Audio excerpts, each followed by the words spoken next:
No sé ni por dónde empezar. Llevo 3 semanas sin poder dormir más de 2 horas seguidas. Cada vez que cierro los ojos, veo la pantalla de ese teléfono, las palabras brillando en la oscuridad de nuestra habitación, como si estuvieran grabadas con fuego en mi retina. He escrito esto como 50 veces y siempre termino borrándolo, porque me da vergüenza admitir lo estúpida que fui, lo ciega que estuve, lo patética que me siento ahora.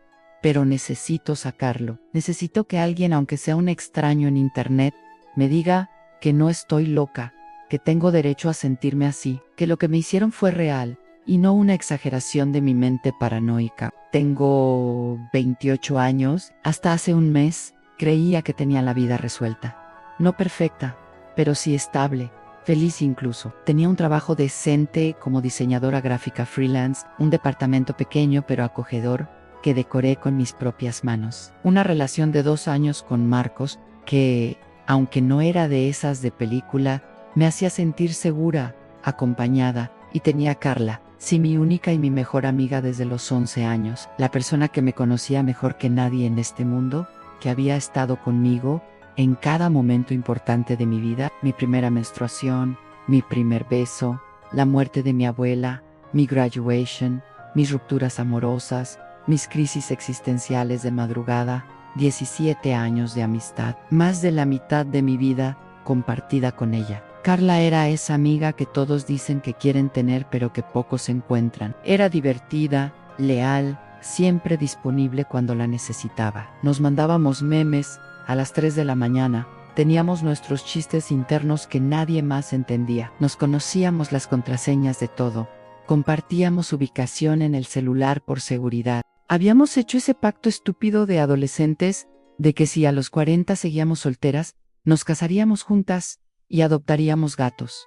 Ella era mi persona, mi hermana elegida, la única constante en mi vida, además de mis padres. Conocí a Marcos hace 2 años, en una exposición de arte. Yo había ido sola, como solía hacer, buscando inspiración para un proyecto. Él estaba ahí por casualidad, acompañando a un amigo que exponía. Chocamos literalmente frente a una escultura de metal retorcido que se suponía representaba la agonía del capitalismo moderno o algo así. Derramé mi copa de vino barato sobre su camisa. Me disculpé como 1000 veces. Él se rió. Me dijo que esa camisa le parecía horrible de todos modos y que le había hecho un favor. Intercambiamos números. 3 días después, tuvimos nuestra primera cita en una pizzería del centro, donde la masa estaba quemada, pero la conversación fluyó durante horas. Marcos no era el típico galán de revista. Era promedio en casi todo, a la altura promedio, complexión promedio, trabajo de oficina promedio, en una empresa de logística, pero era amable en atento en mí.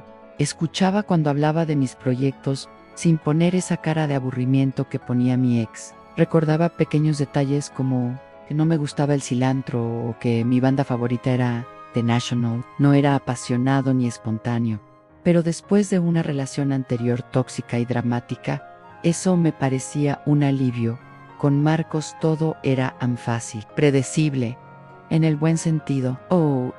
Por supuesto, Carla conoció a Marcos casi inmediatamente. A las 2 semanas de estar saliendo, organizamos una cena en mi departamento. Yo, Marcos, Carla y el novio que tenía ella en ese momento, un tipo llamado Andrés, que era medio intenso, pero la trataba bien. Recuerdo esa noche con una claridad que me duele físicamente. Hice lasaña, mi especialidad. Carla trajo el vino y un postre de frambuesa que había hecho ella misma. Marcos llegó con flores para mí y chocolates para compartir. Nos sentamos en mi pequeña mesa de comedor, las velas encendidas, música jazz, de fondo, todo tan perfecto, tan normal, tan jodidamente inocente. Carla y Marcos congeniaron bien, demasiado bien, pensé por un segundo, pero inmediatamente descarté la idea como ridícula. Eran 2 personas importantes en mi vida, era natural que se llevaran bien, compartían el sentido del humor,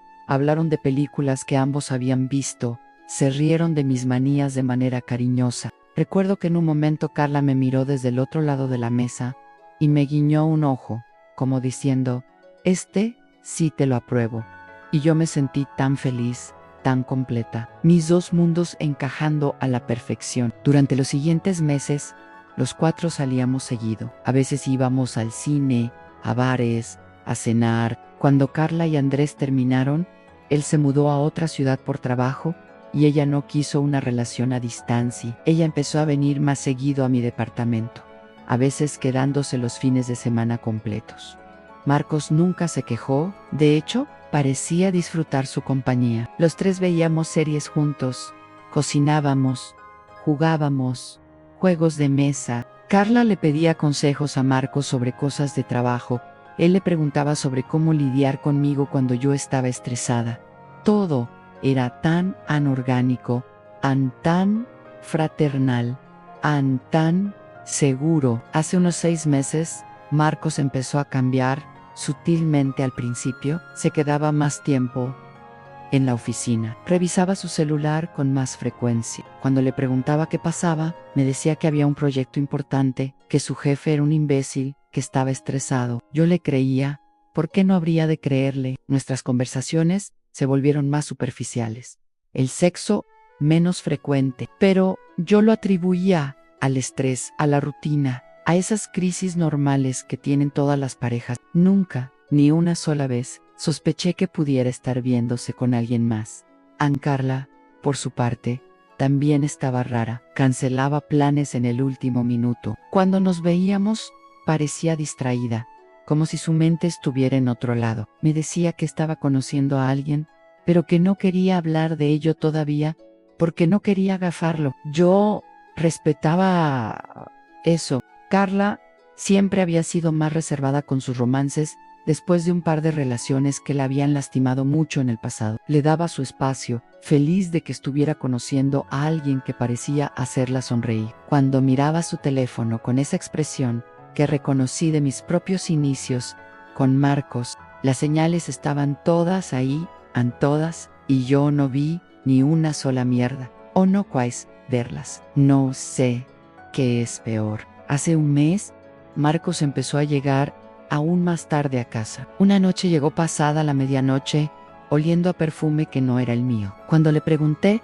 me dijo que había estado en un bar con compañeros de trabajo y que probablemente era el perfume de alguna de ellas. Su tono fue defensivo, como si yo fuera la loca por preguntar. Me sentí mal por haberlo interrogado. Me disculpé. Así de patética era. Hace 3 semanas, un martes por la noche, Marcos se quedó dormido en el sofá, viendo televisión. Yo estaba en la cama, tratando de terminar un diseño para un cliente, cuando escuché el zumbido de su celular desde la sala, una vez, 2 veces, 3, 4.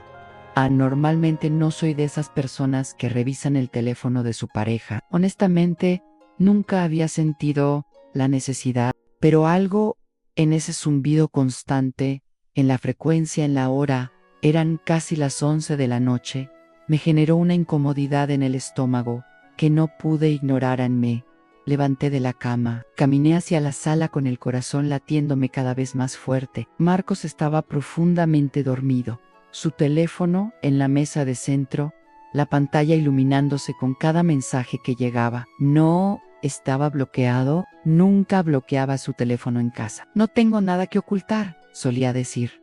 Qué ironía tan cruel. Tomé el teléfono. Mi mano temblaba. La pantalla mostraba notificaciones de WhatsApp, todas de amor.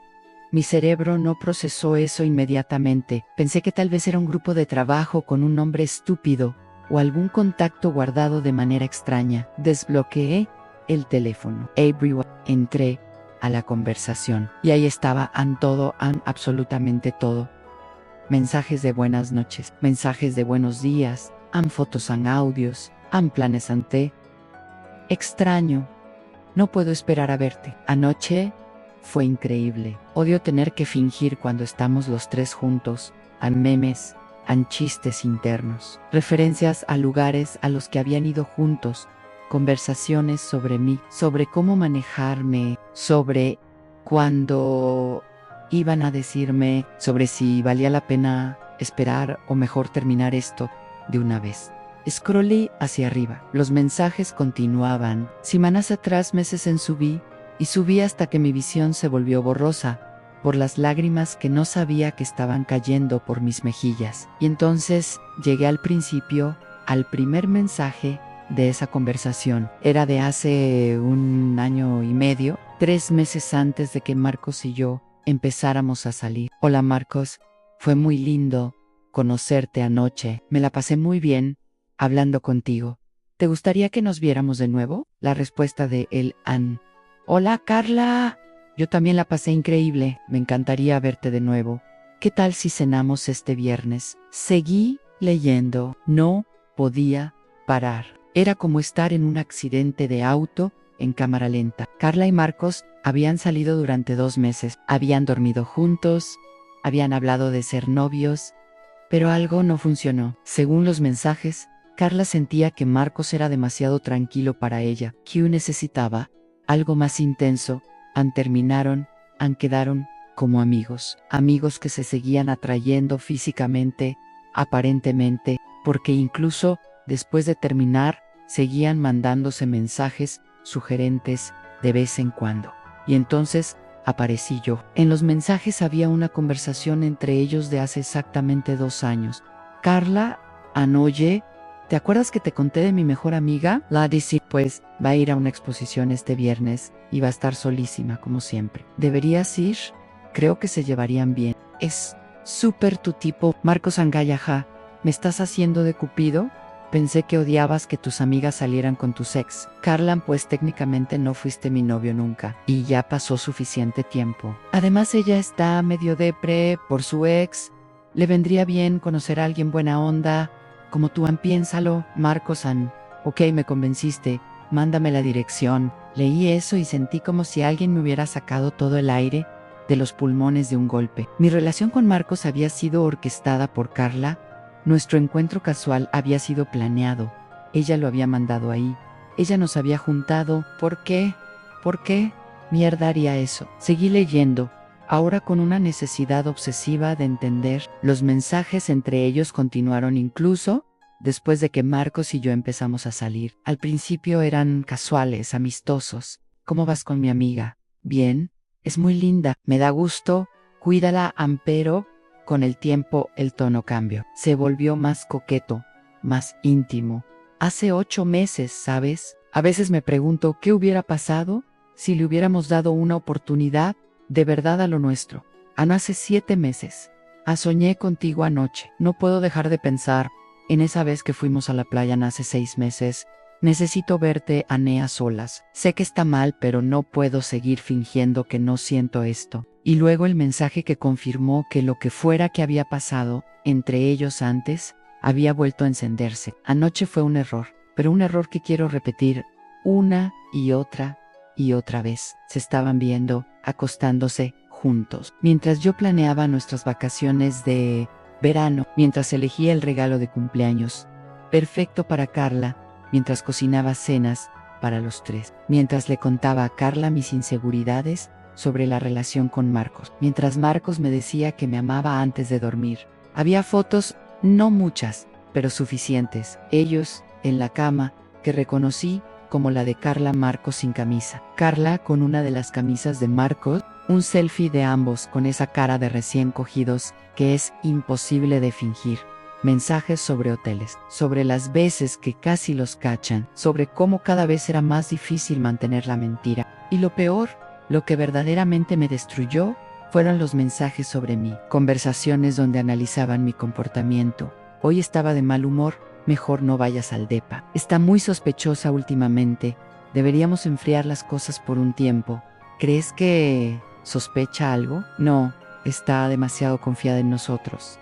A veces me siento mal por ella, yo también. Pero esto es más fuerte que nosotros. Me convertí en la villana de mi propia historia sin siquiera saberlo.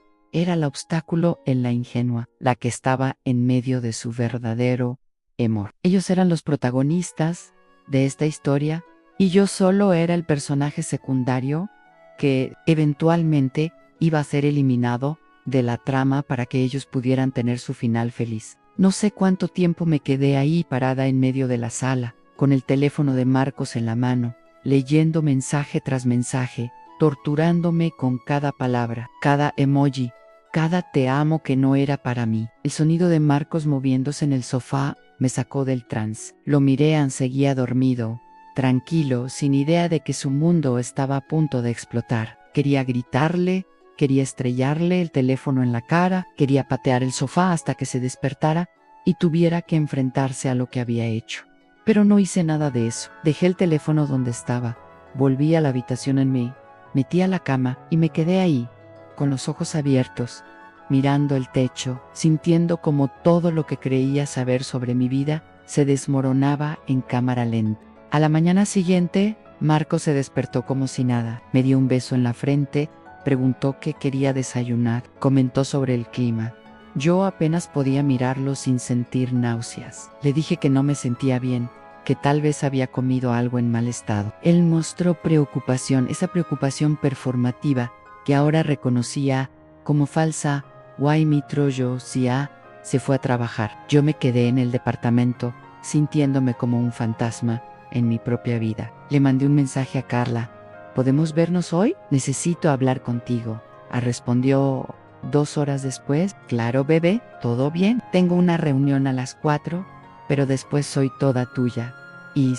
Corazoncito. Ese maldito corazoncito que había visto 1000 veces en sus mensajes con Marco. Nos vimos en nuestra cafetería de siempre, ese lugar donde habíamos pasado innumerables tardes, hablando de todo y nada, donde celebramos su ascenso en el trabajo, donde lloró cuando su abuela murió, donde yo le confesé mis miedos sobre comprometerme con alguien después de mi relación tóxica anterior. Pedimos lo de siempre en capuchino para mí, té chai para ella, un muffin de arándanos para compartir. La observé mientras hablaba de su día, de un proyecto en el que estaba trabajando, de una serie nueva que había empezado a ver.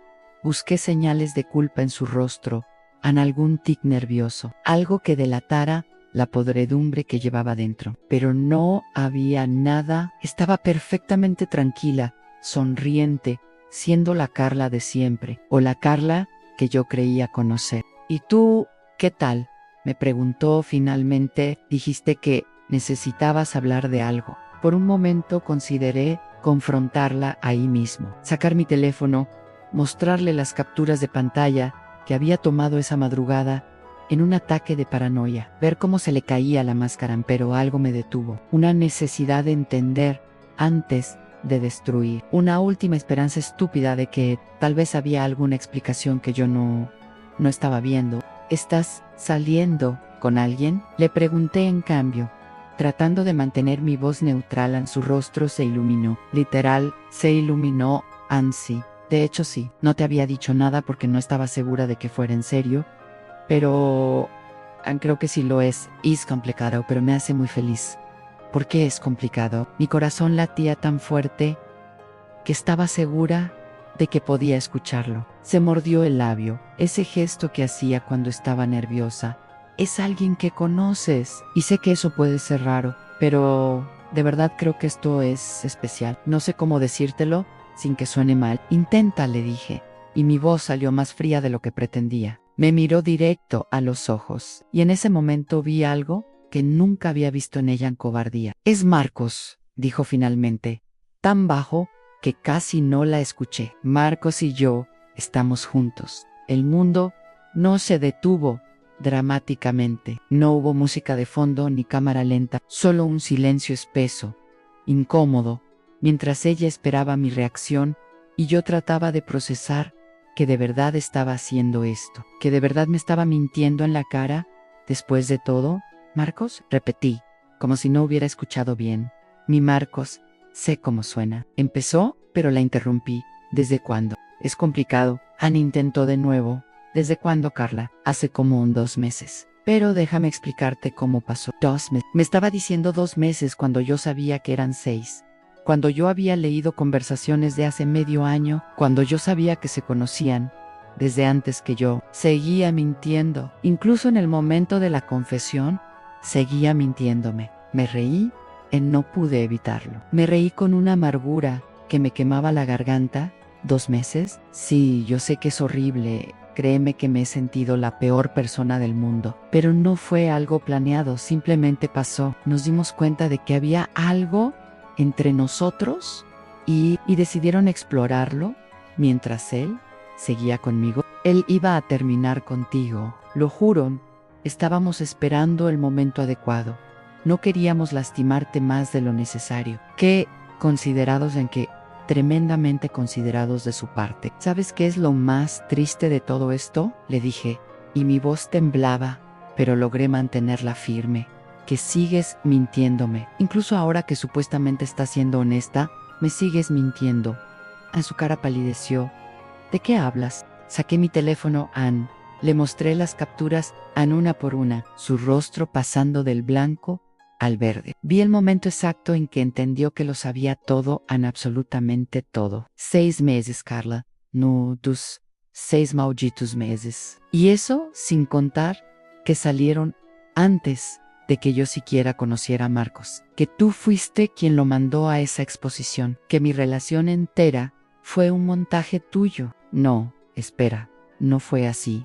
Sus ojos se llenaron de lágrimas. Sí, es verdad que salimos antes, pero fue algo súper casual, nada serio. Y cuando te junté con él, de verdad creí que serían buenos el uno para el otro.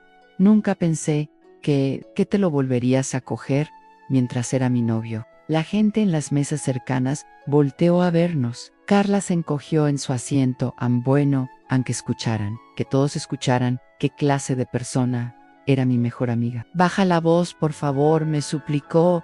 ¿Por qué? ¿Te da vergüenza que la gente sepa lo que hiciste? Porque a mí me da vergüenza haber confiado en ti durante 17 años. Me da vergüenza cada vez que te defendí, cuando otros decían que eras egoísta. Me da vergüenza cada secreto que te conté, cada vez que lloré en tu hombro, cada vez que te dije que eras mi persona favorita en el mundo. Por favor, déjame explicarte, ya no hay nada que explicar. Lo leí todo en cada mensaje, en cada foto, cada te amo que se mandaban mientras cenábamos los tres en mi casa, cada vez que planeaban verse mientras yo estaba en una junta, cada conversación donde hablaban de mí como si fuera un estorbo en su historia de amor. Las lágrimas corrían libremente por su rostro ahora. Lo siento mucho.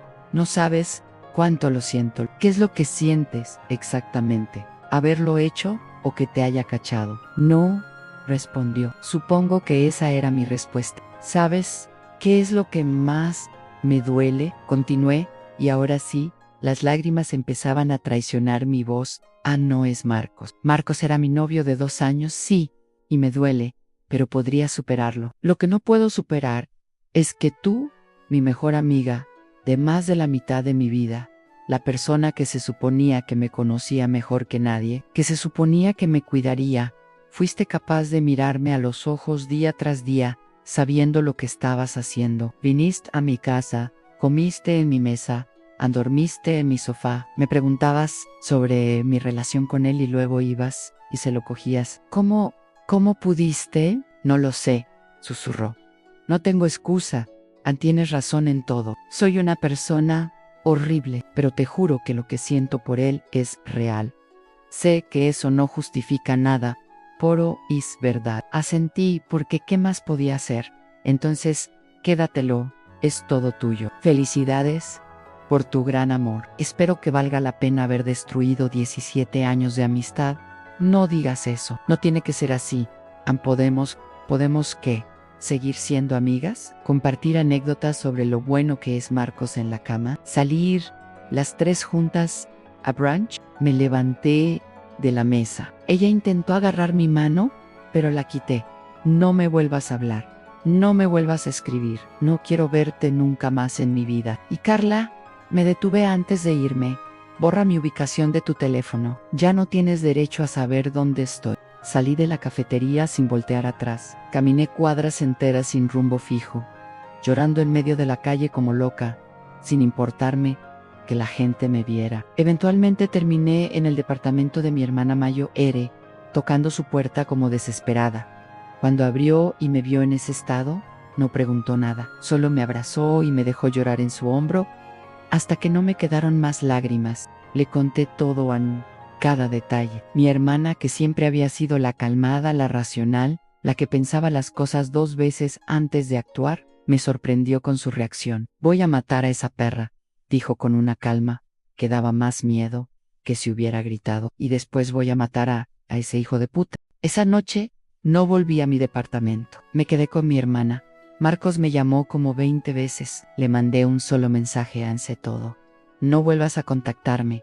Bloqueé su número. Bloqueé el de Carla, bloqueé a todos los amigos en común que pudieran servir de intermediarios. Los días siguientes fueron un blur. Mi hermana fue a mi departamento a sacar mis cosas mientras Marcos estaba en el trabajo. Contraté a un abogado para que me ayudara a salir del contrato de renta M. Y nombre era el único en el contrato, al menos eso. Marcos intentó buscarme en el trabajo de mi hermana, pero seguridad no lo dejó pasar. Me mandó emails que no leí. Carla me mandó cartas físicas a la casa de mis papás que mi mamá quemó sin abrir después de que le conté lo sucedido. Hubo un momento, como 2 semanas después, donde Carla apareció en el edificio de mi nueva oficina. Había rentado un espacio de coworking para no trabajar desde casa y arriesgarme a que supieran dónde vivía M. Esperó en el lobby. Cuando me vio, se acercó corriendo. Por favor, solo escúchame 5 minutos, me rogó. La miré. Realmente la miré. Esta persona que había sido mi constante durante 17 años, con quien había compartido absolutamente todo, y no sentí nada, ni rabia, ni tristeza, ni siquiera el impulso de gritarle, solo un vacío enorme donde solía estar todo el amor que le tenía. No tengo nada que escuchar, le dije, y si vuelves a buscarme, voy a pedir una orden de restricción, Perón. Adiós, Carla. Caminé hacia el elevador y no volteé cuando escuché que empezaba a llorar. Han pasado 3 semanas desde entonces. 3 semanas desde que mi vida explotó. 3 semanas de terapia intensiva, donde lloro tanto que mi terapeuta tiene que tener una caja extra de Kleenex solo para mí. 3 semanas de replantearme cada interacción, cada memoria, cada momento de los últimos años, preguntándome qué fue real y qué fue mentira. He tenido que contarle a la gente, a mis amigos, a mi familia extendida. Cada vez que lo hago siento la vergüenza quemándome por dentro. Mi mejor amiga y mi novio me engañaron juntos. Suena a trama de telenovela barata. Suena a algo que les pasa a otras personas. No a mí, pero me pasó. Es mi realidad ahora. Lo peor es que sigo teniendo el impulso de contarle cosas a Carla. Algo gracioso pasa y pienso, tengo que decirle esto a Carla antes de recordar. Veo algo que sé que le gustaría y mi mano va automáticamente al teléfono antes de que mi cerebro me recuerde que ya no puedo hacer eso. 17 años de condicionamiento no se borran en 3 semanas. Y Marcos aparece en mis sueños. A veces son pesadillas donde los veo juntos. A veces son memorias de momentos buenos que ahora están contaminados porque no sé si alguna vez fueron reales. ¿De verdad me amó en algún momento? ¿O siempre fui solo un placeholder hasta que pudiera estar con quien realmente quería? Mi terapeuta dice que es normal cuestionarme todo. Qué traición de este calibre, especialmente de las 2 personas en las que más confiaba. Hace que tu cerebro entre en modo de hipervigilancia, que voy a dudar de todo y de todos por un tiempo, que es parte del proceso de sanación. Pero no se siente como sanación, se siente como estar desangrándome lentamente, como si cada día fuera un esfuerzo titánico solo para levantarme de la cama, como si hubiera perdido no solo a 2 personas, sino a una versión de mí misma que ya no puedo recuperar, la versión que confiaba fácilmente, que creía en el amor y en la amistad, que pensaba que conocía a las personas más cercanas a ella. Esa persona murió la noche que tomé ese teléfono. No sé quién soy ahora. Estoy en construcción, rota y tratando de pegarme con cinta adhesiva mientras finjo estar bien para el mundo exterior. Mis clientes no saben, mis vecinos no saben. La cajera del supermercado no sabe que la persona que le sonríe y le dice gracias, que tengas buen día, está completamente destrozada por dentro. A veces me pregunto si ellos están juntos ahora, si están felices, si están viviendo su historia de amor sin remordimiento. Parte de mí quiere que sufran, que se den cuenta de que lo que construyeron sobre mi dolor eventualmente se va a desmoronar. Pero otra parte, la parte más cansada y triste, solo quiere dejar de pensar en ellos. No sé por qué escribo esto. Supongo que necesitaba que alguien lo supiera, que quedara registrado en algún lado que esto pasó, que no fue mi culpa, que fui traicionada de la peor manera posible por las dos personas que menos lo esperaba. Necesitaba validación de extraños en internet, porque las personas en mi vida, aunque me apoyan, a veces dicen cosas como al menos lo descubriste ahora y no después de casarte con él, o es mejor saber qué clase de amiga era Carla antes de que pasara algo peor, como si eso hiciera que doliera menos. No lo hace, duele exactamente igual. Si alguien está leyendo esto y está pasando por algo similar, lo siento mucho. No puedo decirte que va a mejorar pronto porque honestamente no lo sé. No puedo decirte que el tiempo lo cura todo porque todavía estoy en la herida abierta, pero puedo decirte que no estás loca, que tu dolor es válido, que está bien sentirse completamente destrozada, que está bien no querer perdonar, que está bien cortar a la gente de tu vida, aunque compartan historia. Y si por alguna razón Marcos o Carla leen esto algún día en que se jodan, eso es todo. QC